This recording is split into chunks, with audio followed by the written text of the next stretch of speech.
Welcome to the Deep Dive. Today we've got a really compelling stack of sources that get into one of the most fundamental shifts happening in spirituality right now. It's a big one. It is. It's this movement away from systems that are all about religious spectacle and, external performance, and more toward internal honesty, genuine presence. Right, and this is a deep dive into how people are actually experiencing faith today. So our mission is really to analyze that tension between the big outward display, the spectacle as you put it, and that inward authenticity. And the key thing, which the sources point to again and again, is that for a lot of people, especially younger generations, this isn't a rejection of faith itself.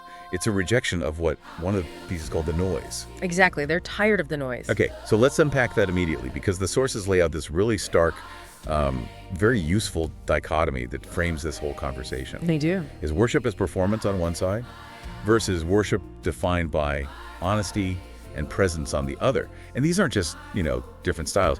No, not at all. They're two completely different spiritual ecosystems. They have opposing values, really. So if we start with that performance model, the thing that's being rejected, what does that actually look like? Well, it's characterized by these religious structures that prioritize what you can see, the external, the visible display, over any kind of genuine internal connection. It's all about output. And the characteristics that the sources list, they read like a mirror of all the other pressures we already face in our day-to-day lives. That's a great way to put it. The first one is this obsession with exciting emotion or spectacle. Worship that's, engineered to create a specific feeling. Or to look impressive on stages or crowds. It's a public event. Right. And success is measured by the collective response. Did people feel it? Was it a big moment? It's about maximizing impact, which often means just, turning up the volume, literally or metaphorically. And that spectacle leads to this intense, almost crushing pressure. This is the second point, right? The idea that faith becomes an act of proving something. Exactly. You are constantly trying to meet a set of institutional expectations or hit some kind of spiritual status or even just prove your righteousness to the people around you. It turns faith into status chasing. So you're not actually connecting with anything, you're just ticking religious boxes. Or trying to reach a level of spiritual achievement that the system defines for you, not one that comes from your own reality. And that focus on achievement leads right into the third characteristic, which is constant urgency. Yes. The sources point out that this model just mirrors a world that already demands we run faster. In our jobs as parents, everywhere. Everywhere. And so if your worship is also tied to achievement and proving, it just becomes one more treadmill. The whole thing becomes rigid, formal, and, ironically, very distant from the actual people in the room. But I do wonder, do the sources maybe miss a positive side of that performance model? I mean, doesn't that kind of structure and institutional achievement, doesn't that create stability for some people? That's a really crucial counterpoint. And the sources do acknowledge that. Structure can offer comfort, of course. But the critique here is what happens when that structure becomes transactional.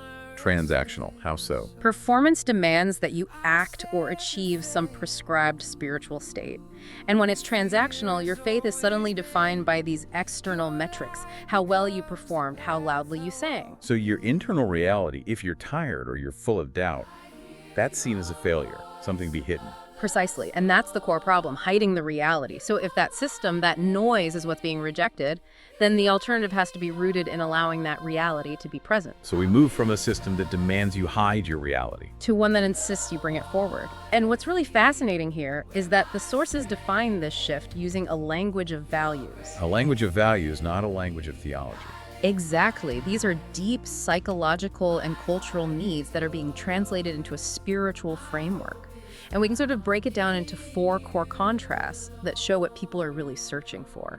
Okay, let's start with the first one because it feels maybe the most culturally resonant right now. Stillness instead of constant urgency. Yes. In a world of total burnout and fragmented attention, this is a search for what the sources call the permission to stop. That phrase is powerful, permission to stop. It really is. It suggests that the dominant spiritual environment has basically denied that permission. It demands you do more, strive harder. When you're already exhausted. When you're already exhausted. Life is heavy for so many people. So this movement is a really decisive step away from any system, religious or otherwise, that demands more effort. It's like an act of spiritual resistance to the grind, And when you finally stop running, you can afford to embrace the second value. which is honesty instead of performance. And this is about rooting faith not in some superficial victory, but in real vulnerability. Making room, as the sources say, for the messy stuff, for grief, fatigue, and daily struggles. Right. The sources call this creating a vessel. And a vessel is a container. It's designed to hold something. In this case, it holds uncertainty and failure, so they're not seen as signs of your inadequacy. And they're just part of the journey. They're just part of the journey that needs to be held. Performance needs you to wear a mask of perfection. Honesty demands you take it off, trusting that the space can handle your reality. And taking off that mask, that leads directly to the third value the sources bring up. Belonging instead of achievement. Because if you're no longer trying to prove anything, if you're not trying to meet this list of expectations, then the whole focus shifts to just remaining. Remaining is such a powerful concept. It replaces that exhausting spiritual treadmill with a sense of stability. It's the difference between sprinting a race and just walking alongside other people on a long road. So the focus becomes shared endurance, not individual triumph. Exactly. Shared vulnerability, mutual presence, and all of that culminates in the fourth value, which is presence over dogma. So Christ is no longer this abstract idea or a doctrine you have to defend in an argument. Right. The goal is to present the spiritual as a tangible presence to encounter. This moves the whole conversation from the head to the heart, or maybe more to the feet. To the feet. Yeah, it's a presence that listens, that stays, that walks with you through uncertainty and failure. The truth of it, for many people in this model, isn't measured by what they can prove, but by what they experience when life gets hard and they feel like they're not alone. And this is where it gets really, really interesting, because the sources show that the environment itself, the architecture of the space, it dictates which one of these things can even happen. Oh, the setting is critical. You can't put vulnerability on a stage built for crowds. No way. Performance needs the spotlight, it needs the microphone. Honesty, it needs intimacy, it needs quiet. And the sources are so specific about this, they mention things like living rooms, headphones, late nights, and early mornings. It's designed for one person or a small group. It's totally different from the public nature of the performance model. And that contrast between the intimate and the public is just perfectly captured in the core analogy the sources use, which I think is crucial for remembering all this. Right, so we've got performance, which treats the spiritual journey as a stage where a play is performed. You have a script, you have an audience, and you have to act out a role. The successful believer. But honesty treats it as a hearth in a cold room. And that analogy is just so immediately powerful. It is, because a hearth is fundamentally non-transactional. It doesn't ask you to perform. It doesn't ask you to audition or achieve a certain temperature. It just invites you to come as you are, sit in the warmth, and find strength with the people nearby. It's about being present, not performing. And we actually see a concrete example of this hearth mentality in the sources, where they discuss the work of Elion Jacobelli and his group. Right, Mary Jane and the Cross Ensemble. And their mission, their stated mission, is not to define or lead a performance of worship, but simply to hold space where worship can happen. That phrase, hold space, that's everything. It's the new architecture. It is. Their work literally acts as a container, that vessel we talked about.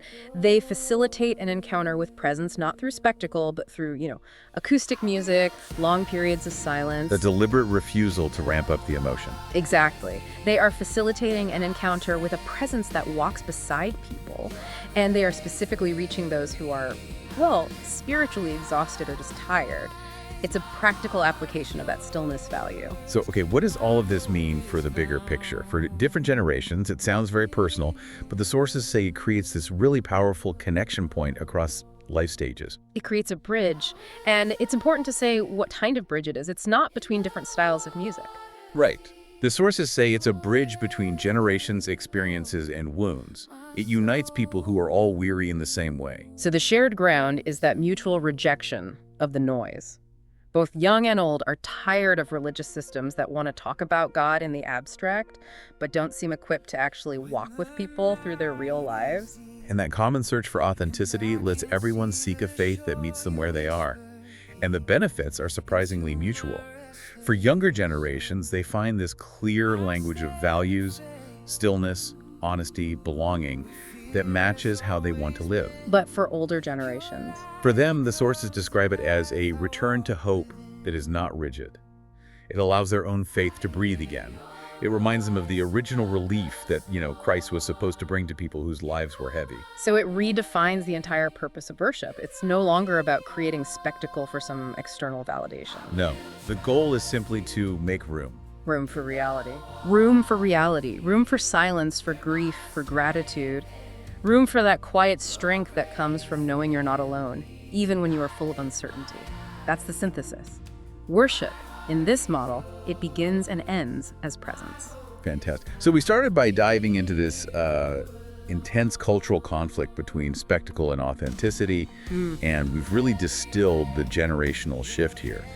The modern spiritual search is all about moving from the pressure of proving to the quiet stability of simply remaining, From the stage where you have to perform. to the hearth where you're just invited to be present. And the sources are so clear that this focus on honesty and vulnerability, it isn't a path of weakness. It's a pursuit of the quiet strength you only get when you finally admit you are not alone in the journey. That, at the end of the day, is the goal. Building on that concept of remaining instead of achieving, the sources show that the permission to stop is the place where so many people discover that a presence has been walking beside them the whole time, hidden beneath all the frantic pace. So we'll leave you with this thought to mull over. What practices in your own life, religious, professional, secular, whatever, what practices currently demand that you run faster? And what would it look like to consciously give yourself the permission to just stop, pull up a chair, and make room for what is already present?